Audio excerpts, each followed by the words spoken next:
क्या है खबर असरदार का। मैं हूं अपर्णा मौजम। लोकसभा के लिए कांग्रेस ने दूसरी लिस्ट जारी कर दी है। इस लिस्ट में मध्य प्रदेश के 10 प्रत्याशियों के नाम का ऐलान किया गया। छिंदवाड़ा से नकुलनाथ पर पार्टी ने दोबारा दांव लगाया है। वहीं मंडला से ओमकार मरकाम को टिकट मिला है। फूल सिंह बरैया को भिंड से टिकट दिया गया है। सीधी से कमलेश्वर पटेल को मैदान में उतारा गया है। सतना से सिद्धार्थ कुशवाहा जबकि टीकमगढ़ से पंकज अहिरवार को प्रत्याशी बनाया गया है। कांग्रेस की दूसरी लिस्ट जारी।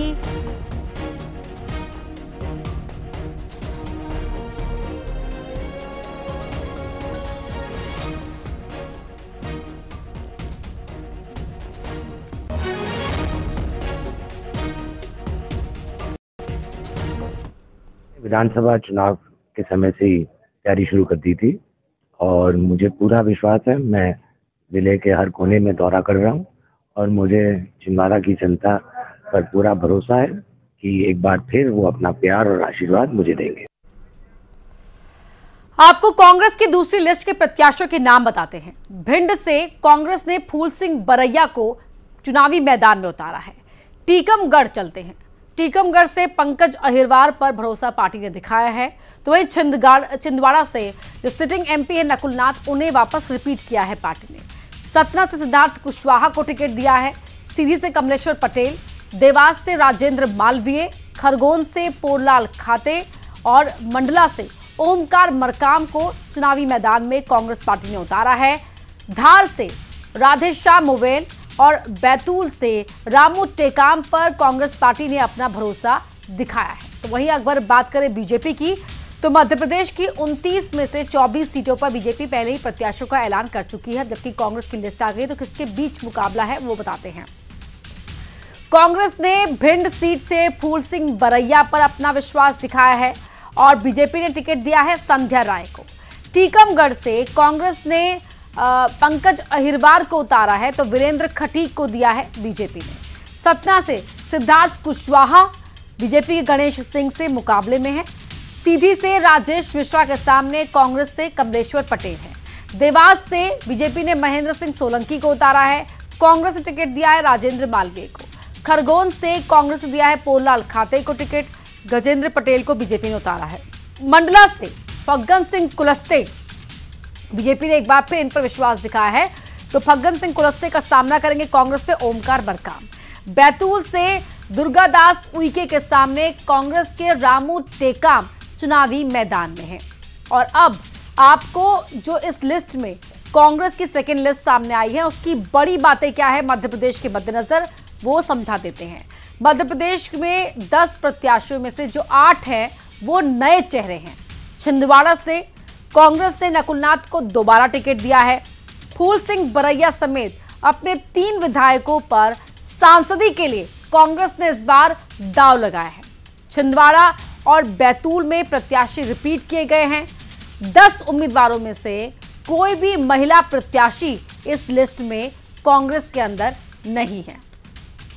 तो प्रत्याशियों के नाम का ऐलान होने लगा है, लेकिन इंदौर लोकसभा सीट को लेकर सस्पेंस बना हुआ है। कांग्रेस की मुश्किल यह है कि कोई प्रत्याशी कांग्रेस को मिल ही नहीं रहा, तो वहीं बीजेपी की मुश्किल यह है कि दावेदारों की फेहरिस्त इतनी लंबी है कि किसे टिकट दिया जाए, ये उलझन है।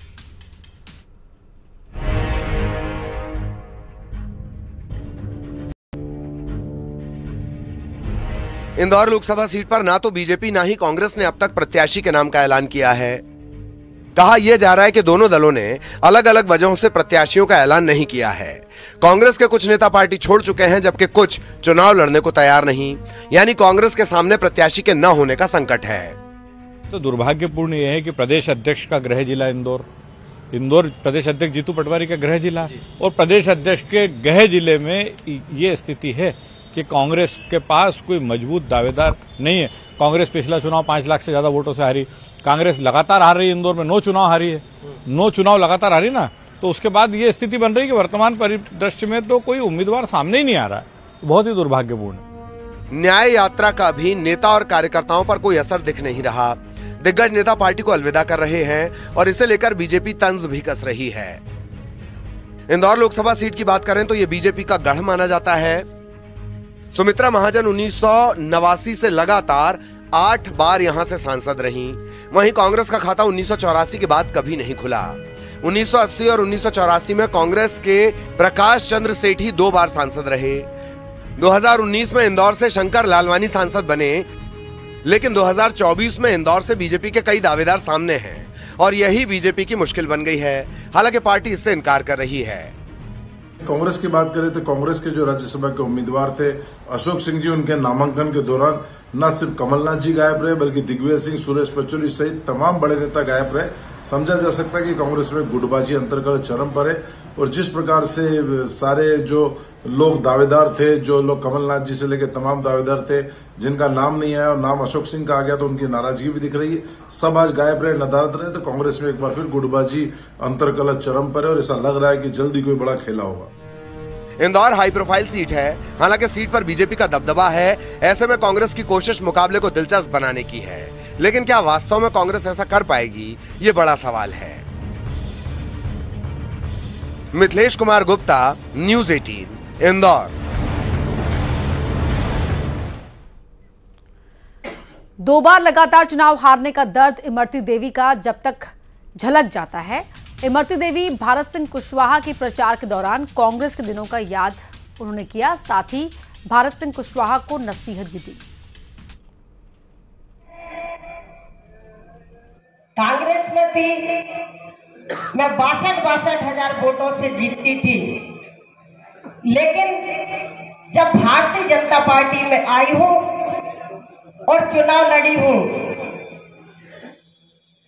तो आप ये मान सकते हो कि मैंने भारतीय जनता पार्टी को 51,000 वोट और जिताए हैं।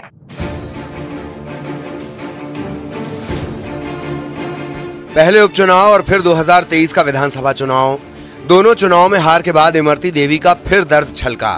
हालांकि उन्होंने बीजेपी के वोट बढ़ाने की जरूर बात कही, साथ ही कहा कि लोकसभा प्रत्याशी भारत सिंह कुशवाहा को डबरा विधानसभा से 51,000 वोटों से जिताने की भी बात कही। हमारे सांसद जी 6-7 हजार वोट से जीते थे, लेकिन ये तो 51,000 अपन को भारतीय जनता पार्टी में ज्यादा मिल गए, तो आपको डबरा से 51,000 वोट से जीतना चाहिए। इमरती यही नहीं रुकी, उन्होंने बीजेपी प्रत्याशी को नसीहत भी दी, साथ ही बीजेपी में गुटबाजी के संकेत भी दिए।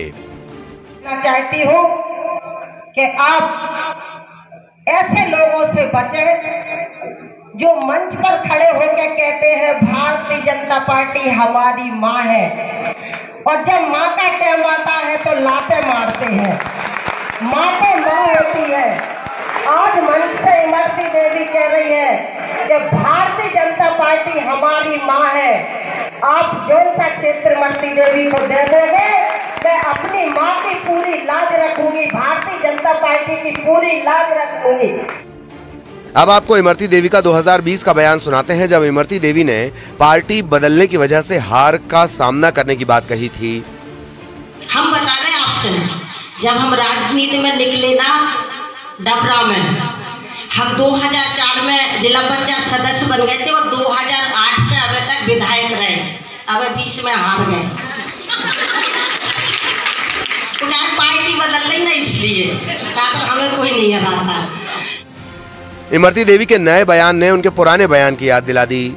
इमरती देवी ज्योतिरादित्य सिंधिया की कट्टर समर्थक मानी जाती हैं। सिंधिया के बीजेपी में जाने के बाद उन्होंने भी बीजेपी ज्वाइन कर ली थी, लेकिन उनकी सियासी किस्मत तब से चमक नहीं पा रही और शायद यही दर्द है जो उनकी जुबान पर आ जाता है।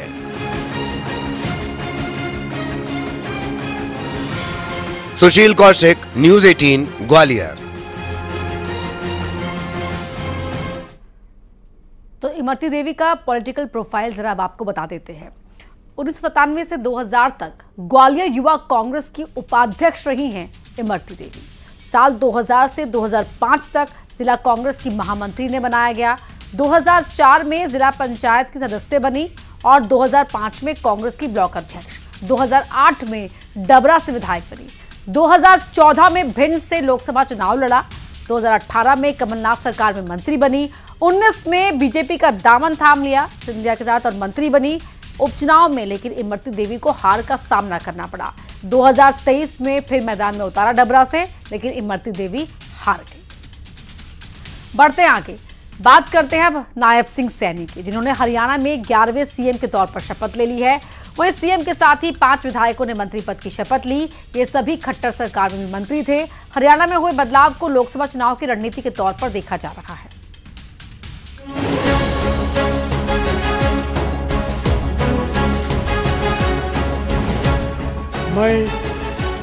मैं नायब सिंह ईश्वर की शपथ लेता हूं।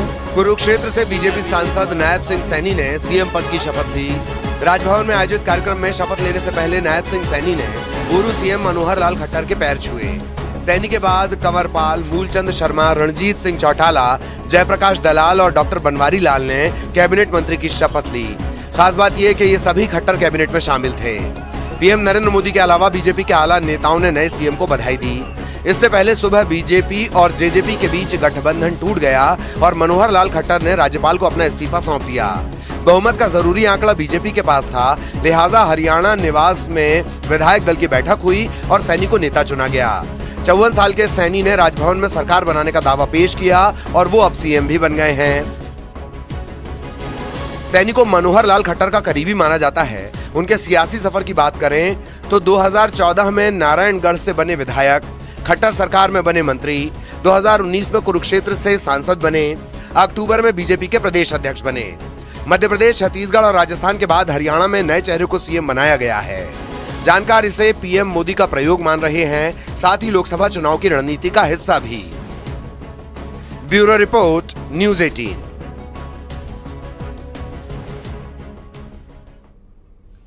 हरियाणा में सत्ता में हुए इस बदलाव की वजह क्या है, ये वो भी आपको समझा देते हैं। दरअसल ये जाट वोट का काउंटर करने की रणनीति के तौर पर देखा जा रहा है। कांग्रेस को अब तक हरियाणा में जाट वोट मिलता रहा है, जो डोमिनेटिंग वोट परसेंटेज है। जेजेपी के साथ होने से बीजेपी को कोई फायदा नहीं हो रहा था। नायब सैनी आते हैं पिछड़ी जाति से, पंजाबी यानी कि नॉन जाट और बैकवर्ड वोट बैंक साधने की एक रणनीति के तौर पर इस मूव को देखा जा रहा है। साथ ही उत्तर प्रदेश में भी बीजेपी इससे फायदा ले सकती है। इसे एक ऐसे स्ट्रैटेजिक मूव के तौर पर देखा जा रहा है। बढ़ते आगे, सीएए लागू होने के बाद गृह मंत्री अमित शाह का पहला बयान सामने आया। अमित शाह ने कांग्रेस पर निशाना साधा और वादा पूरा करने की बात कही।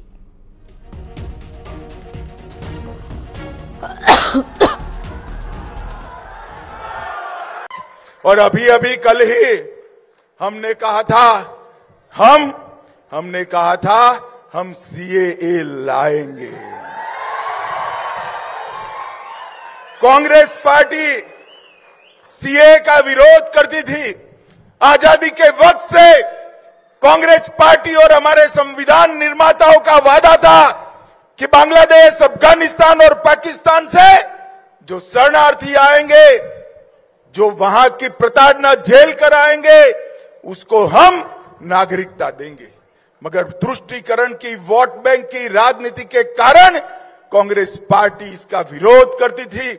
लाखों करोड़ों लोग पाकिस्तान से और बांग्लादेश से अपना धर्म बचाने के लिए, अपना सम्मान बचाने के लिए इस देश में आए, उनको नागरिकता नहीं मिलती थी। अपने ही देश में वो नागरिकता के बगैर अपमानित होते थे। नरेंद्र मोदी जी ने हिंदू, बौद्ध, जैन, ये सारे सिख, ये सारे लोगों को नागरिकता देकर उनका सम्मान करने का काम नरेंद्र मोदी जी ने किया। भाई, और अब बात करते हैं उस भीड़ की जो इंसाफ ऑन द स्पॉट करती है। एक युवक को लोगों ने चोरी के शक में पकड़ लिया, बेरहमी से पीटा, उसके कपड़े उतार दिए, फिर खंबे से बांध दिया, थप्पड़ पर थप्पड़ लगाए गए। वहां मौजूद लोग ये सब देखते रहे, कोई आगे नहीं बढ़ा भीड़ को रोकने के लिए। हालांकि पुलिस ने अब वीडियो के आधार पर लोगों को चिन्हित कर लिया है।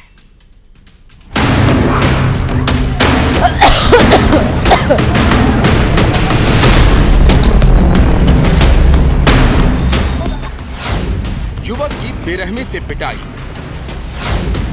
कपड़े फाड़े और खंभे से बांधा।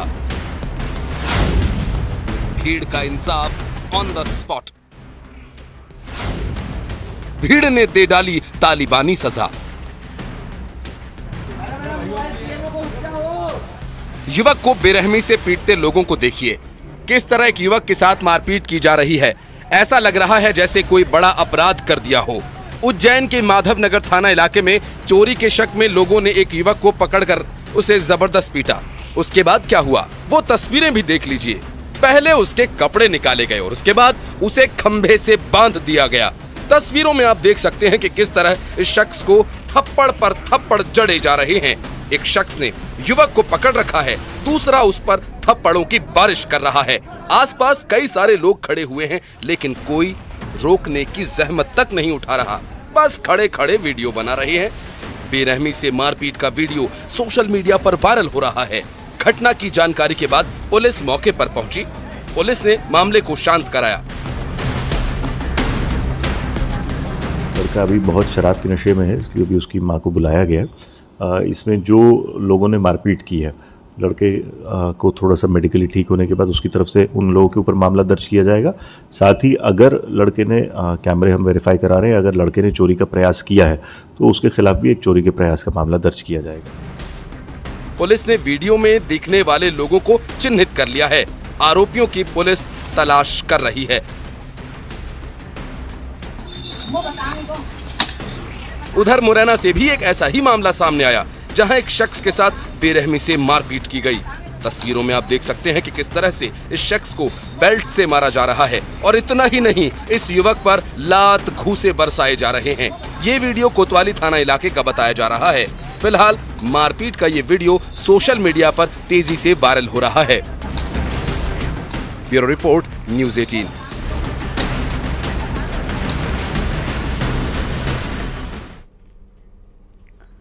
अब बात एक अनोखी शादी की, जहां एक डॉन के हाथों में गैंगस्टर की मेहंदी रची। शादी में बाराती कम, पुलिस वाले ज्यादा दिखे। हम बात कर रहे हैं गैंगस्टर काला जठेड़ी और लेडी डॉन अनुराधा की शादी की। पुलिस की सख्त सुरक्षा के बीच डॉन काला जठेड़ी और लेडी डॉन अनुराधा शादी के बंधन में बंध गए। जेल से निकलकर काला जठेड़ी वेन्यू पर पहुंचा तो दुल्हन लेडी डॉन खुद कार चलाकर अपनी शादी में पहुंची।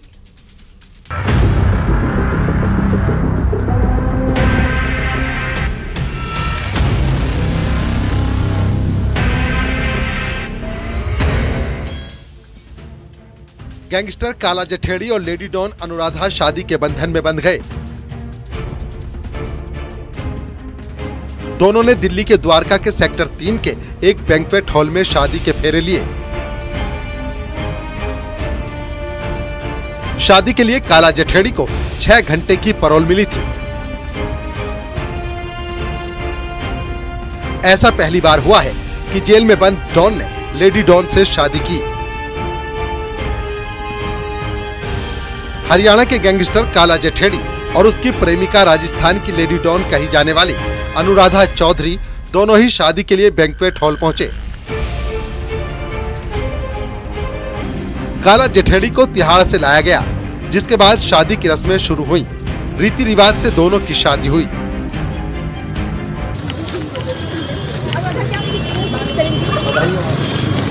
क्या मजाक हो जा रखा है आप लोगों ने? ये क्या तरीका है? ये कोई तमाशा है? शादी कितने बजे? क्या कार्यक्रम अंदर जाके देखिए। अच्छा, क्या क्या रस्में होंगी? क्या क्या कहा है? शादी होती है। उन्होंने कहा कि टाइम कम है, 4 बजे तक का टाइम कम है। उन्होंने कहा कि कुछ। बैंक्वेट हॉल के प्रवेश द्वार पर मेटल डिटेक्टर लगाए गए थे। विवाह कार्यक्रम में शामिल होने वाले मेहमानों को प्रवेश से पहले बार कोड बैंड दिए गए और प्रवेश पास के बिना किसी भी वाहन को बैंक्वेट हॉल की पार्किंग में गाड़ी पार्क करने की परमिशन नहीं दी गई। करीब 150 मेहमान शादी में शामिल हुए, जिनकी लिस्ट पहले से ही पुलिस को दी जा चुकी थी। वेटरों की पहचान के लिए उन्हें आईडी कार्ड दिए गए थे। 13 मार्च यानी कल सुबह 10 बजे से दोपहर 1 बजे के बीच गृह प्रवेश समारोह के लिए दोनों को हरियाणा के सोनीपत स्थित जठेड़ी गांव ले जाया जाएगा। पुलिस को आशंका है कि काला जठेड़ी को निशाना बनाया जा सकता है, लिहाजा शादी के दौरान या फिर गृह प्रवेश के दौरान भी कई पुलिसकर्मी सादे कपड़ों में आसपास नजरें बनाए हुए हैं। संदीप यानी काला जठेड़ी और मैडम मिंच के नाम से जाने जाने वाली अनुराधा चौधरी की मुलाकात और फिर मोहब्बत की कहानी भी उनके अपराधों की तरह फिल्मी तरीके से अंजाम दी गई। दोनों की पहली मुलाकात तब हुई जब दोनों फरार थे, मतलब कानून के भगोड़े। दिल्ली, हरियाणा, पंजाब, राजस्थान और उत्तर प्रदेश में डकैती, हत्या, हत्या के प्रयास, जबरन वसूली और हथियार अधिनियम के तहत 1 दर्जन से ज्यादा मामले चल रहे हैं। दिल्ली पुलिस के रिकॉर्ड के मुताबिक काला जठेड़ी दिल्ली में बंद गैंगस्टर लॉरेंस बिश्नोई का करीबी सहयोगी है। उसके खिलाफ 40 से भी ज्यादा केस दर्ज हैं। कारोबारियों के साथ कॉन्ट्रैक्ट हत्याओं और जबरन वसूली के मामलों में भी काला जठेड़ी आरोपी है। ऐसे गैंगस्टर से प्यार करने वाली लेडी डॉन का क्राइम ग्राफ भी चौंकाने वाला रहा है। अनुराधा चौधरी राजस्थान के सीकर जिले की रहने वाली है। अनुराधा के पिता सरकारी नौकरी में थे। अनुराधा ने चामड़िया कॉलेज से BCA की पढ़ाई पूरी की। इसके बाद MBA की पढ़ाई की। कॉलेज में ही अनुराधा की दोस्ती दीपक मिंज से हुई। बाद में दोनों ने शादी कर ली। दीपक मिंज की पत्नी के नाते ही अनुराधा को मैडम मिंज का दूसरा नाम मिला। शादी के बाद अनुराधा और दीपक दोनों मिलकर शेयर मार्केट में पैसे लगाने लगे, लेकिन इसी दौरान अनुराधा पर करोड़ों रुपयों की ठगी का आरोप लगा। बाद में अनुराधा का कई अपराधों में नाम आया। अनुराधा के क्राइम में जाने के बाद उसके पति दीपक ने उसका साथ छोड़ दिया। 2018 में वो लॉरेंस गैंग के संपर्क में आई। इसके बाद उसकी मुलाकात काला जठेड़ी से हुई और अब दोनों शादी के बंधन में बंध गए हैं। एक ऐसी शादी जिस पर सबकी नजरें बनी रहीं। Bureau report, news 18।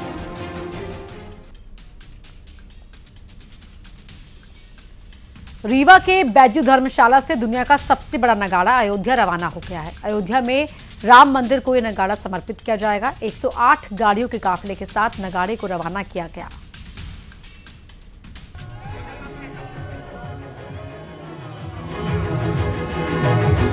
भगवान श्री राम की जयकारे के साथ दुनिया का सबसे बड़ा नगाड़ा रीवा से अयोध्या के लिए निकल चुका है। एक बड़े ट्रक में रखे गए नगाड़े को 108 गाड़ियों के काफिले के साथ रवाना किया गया। नगाड़े को राम मंदिर को समर्पित किया जाएगा और नगाड़े की खासियत की बात करें तो दुनिया का ये सबसे बड़ा नगाड़ा 1100 किलो का है। 12 फीट नगाड़े की लंबाई है, 12 फीट नगाड़े की चौड़ाई है और 6 फीट करीब ऊंचाई। 5 लाख रुपए की लागत से इसे तैयार किया गया। बैजू धर्मशाला में श्रद्धालु जुटे और नगाड़े को 108 गाड़ियों के काफिले के साथ रवाना किया गया। विश्व का सबसे बड़ा नगाड़ा आज ये बाबा महामृत्युंजय भगवान की नगरी रीवा से अयोध्या के लिए रवाना होगा और अयोध्या में ये श्री राम जी के चरणों में अर्पित किया जाएगा। ये रीवा की तरफ से एक अनुपम भेंट होगी कि जब उनकी आरती हो तब ये नगाड़ा बजाया जाए। नगाड़े को बनाने में दिल्ली, अलीगढ़ के अलावा स्थानीय कलाकारों ने योगदान दिया। इससे पहले अयोध्या राम मंदिर को गुजरात से 500 किलोग्राम के नगाड़े को भेंट किया गया था। रीवा से शिवेंद्र बघेल, न्यूज़ 18।